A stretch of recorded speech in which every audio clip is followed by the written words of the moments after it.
안녕하십니까. 이어서 경남 소식입니다. KBS 창원이 보도한 법원 경매 과정에서 집행관 사무소 사무원이 입찰 금액을 유출했다는 의혹이 사실로 밝혀졌습니다. 사건을 공모한 법원 집행관 사무소 사무원 2명 등 모두 4명이 구속됐습니다. 조미령 기자의 보도입니다. 창원지법 통영지원 경매법정에서 감정가 15억 5천만 원 규모의 주유소 입찰이 진행된 것은 지난해 1월.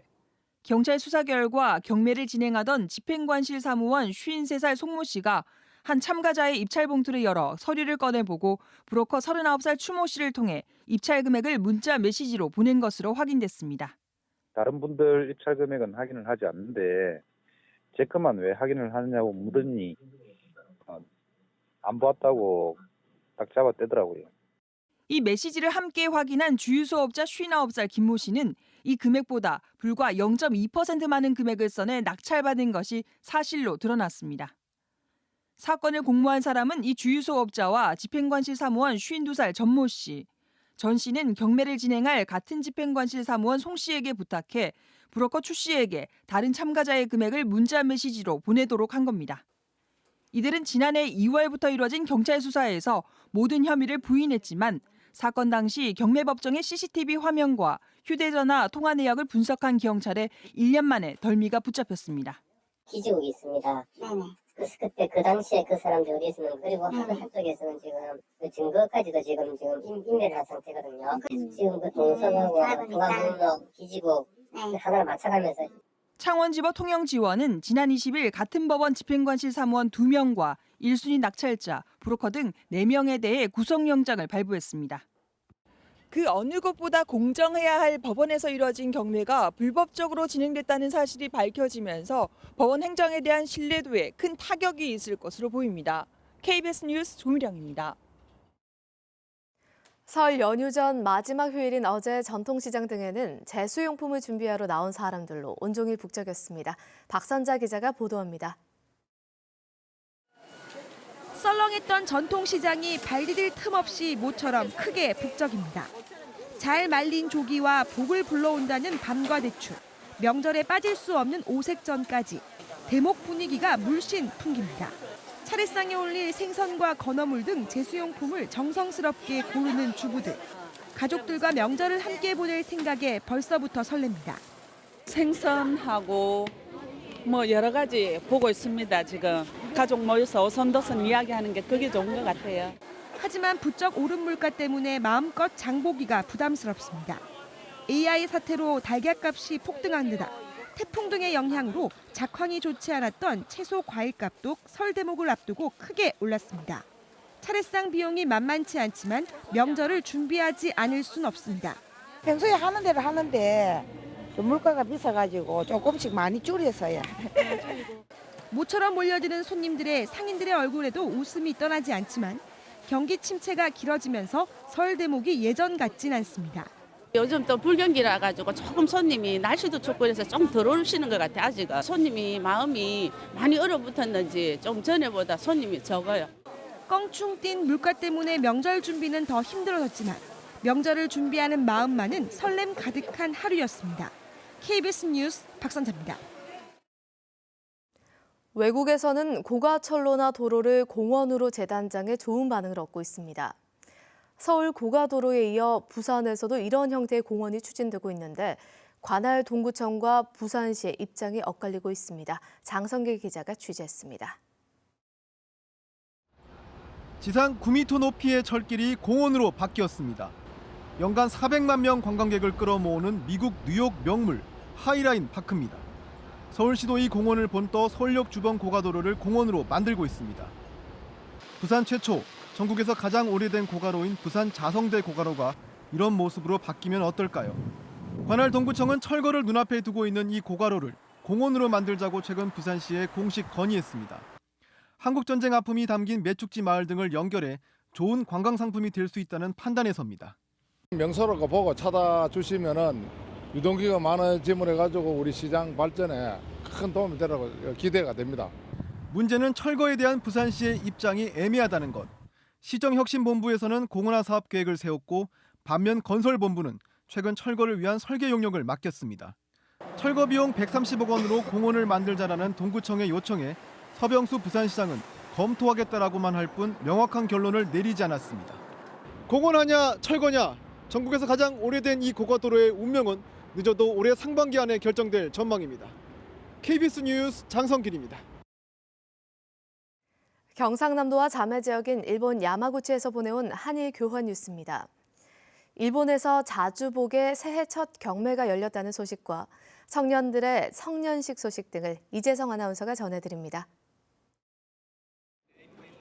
야마구치현 시모노세키시의 하에도마리 시장입니다. 새벽 3시 종소리를 신호로 새해 첫 경매가 시작됐습니다. 야마구치 앞바다에서 잡힌 자연산 보거와 양식 보거 등 9.8톤이 입고됐습니다. 경매인과 중개인이 통 모양의 가방에서 손가락을 맞잡고 가격을 결정하는 독특한 방식의 경매입니다. 첫 경매에서 자주복은 1kg당 18,000엔, 우리 돈 19만 원의 높은 가격에 거래됐습니다. 시모노세키는 일본 내에서도 자주복 생산과 판매량이 가장 많습니다. 올해의 경우 바다 수온 등 기상 조건이 보고 성장에 적합해 예년보다 생산량이 소폭 늘었습니다. 昨年よりも量が水揚げ量が増えておりますので、3月までかけてこの調子でどんどん水揚げ量が増えることを期待しております。どんどん全国に下関の服、安心安全な服を出荷していきたいというふうに思っております。 시모노세키 보거는 도쿄와 오사카를 중심으로 일본 전역에 출하됩니다. 야마구치시 시민회관입니다. 성년을 맞은 1,400명이 성인식에 참여해 인생의 새로운 출발을 서로 축하했습니다. 성년식 참가자들은 책임감을 갖고 사회의 구성원으로 최선을 다하겠다는 내용으로 결의문을 낭독했습니다. 心機一転、責任がつきまとうということで、ちょっと気持ちも引き締まります。 山口県の医療に貢献できるような医師になりたいと思っています。 야마구치시의 경우 올해 성년을 맞은 인원은 1,964명으로 전년도보다 42명이 감소했고 2010년 이후 가장 적은 수로 나타났습니다. KBS 뉴스 이재성입니다.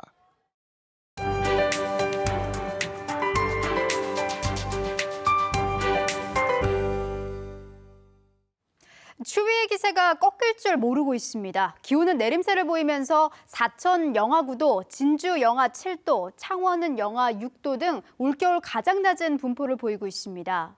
한낮에도 기온은 크게 오르지 않겠습니다. 2, 3도 선에 그치면서 평년보다 3, 4도가량 낮은 분포를 보이겠습니다. 대기 건조도 좀처럼 해소되지 않고 있습니다. 현재 함양과 거창을 제외한 모든 시군에 건조특보가 내려졌고요. 메마른 날씨는 당분간 계속될 전망입니다. 오늘도 고기압의 영향을 받겠습니다. 현재 상공에는 영하 35도 안팎의 차가운 공기가 자리 잡고 있습니다. 오늘은 종일 한겨울 추위가 이어지겠습니다. 현재 기온 살펴보면 김해 영하 7도, 함안은 영하 10도까지 떨어졌습니다. 한낮에는 통영과 거제 3도, 김해와 창녕 2도 등으로 어제보다 1, 2도가량 낮겠습니다. 서부 지역도 기온은 내림세를 보이고 있습니다. 거창이 영하 6도, 합천은 영하 8도로 출발하고요. 낮 기온은 진주 2도, 산청 1도, 거창 0도 등 한낮에도 영하권에 머무는 곳이 많겠습니다. 바다의 물결은 0.5에서 최고 4m로 먼바다에서 매우 높게 일겠습니다. 추위는 목요일부터 누그러지겠습니다. 점차 평년 기온을 회복하겠고 연휴 첫날인 금요일은 전국에 눈 또는 비가 내릴 전망입니다. 기상정보였습니다. 의령군 사단법인 의병기념사업회는 지난 18일 군청회의실에서 정기총회를 열어 올해 재전 추진 계획 등을 승인했습니다. 고성군은 위기 가정을 전문적으로 해결하는 통합 사례관리 희망 애찬 솔루션 위원회를 구성했습니다. 함양군은 2020 함양 산삼 항로화 엑스포 개최를 위해 산삼 항로화 엑스포과를 신설해 조직을 개편하고 4대 중점 전략을 추진하기로 했습니다. 남해군 고현면은 지난 1960년대부터 1980년대까지 지역 생활상을 담은 사진 자료를 마을별로 편집한 응답하라 고현 사진첩을 발간했습니다. 다음은 희망 2017 나눔 캠페인 나의 기부 가장 착한 선물에 성금을 보내주신 분입니다. 밀양시 무안면 무안전통시장 붕어빵에서 15만 3천 원, 불호 경로당 박용태 회장과 회원이 10만 원, 산내면 내천 경로당 회원이 15만 원, 산내면 시산 경로당에서 10만 원을 보내주셨습니다. 밀양시 가가애경 노인복지센터 박보숙 씨 등 요양보호사들이 15만 원, 삼문동 주민센터 서예반 회원들이 12만 원, 교동 박규희 씨와 제1회밀이 2차 경로당 회원들이 각 10만 원을 기탁했습니다. 밀양시 부북면 용포 경로당 조기룡 회장과 회원, 용포마을 주민 상남면 기산 경로당 회원, 상동면 가곡 부녀회가 각 10만 원을 맡겨주셨습니다. 밀양시 하나읍 대사부녀노인회, 대원경로당 양동경로회 김대도 회장과 회원, 파서경로당에서 각각 10만 원을 전달했습니다. 성금을 보내주신 분들께 감사드립니다. 어제 오후 6시쯤 창녕군 대한면 모전 삼거리에서 렉스턴 차량이 신호등 기둥을 들이받았습니다. 이 사고로 렉스턴 차량 운전자 49살 배모 씨가 부상을 입어 병원에서 치료를 받고 있습니다. 경찰은 정확한 사고 경위를 조사하고 있습니다. 경남 8개 시군 일반 산업단지 17곳이 국토교통부 심의를 통과했습니다. 경상남도는 김해와 사천, 양산 등 8개 시군 일반 산단 17곳, 1024만 제곱미터 지정 계획에 국토부 산업입지 정책심의위원회를 통과했다고 밝혔습니다. 이에 따라 도지방산업단지 계획심의위원회를 거치면 산업단지 지정이 확정됩니다. 경남도는 의료와 기계, 금속, 항로화 산업 등을 유치하고 2020년까지 산업단지 개발을 마무리할 계획이라고 설명했습니다. KBS 뉴스를 마칩니다. 고맙습니다.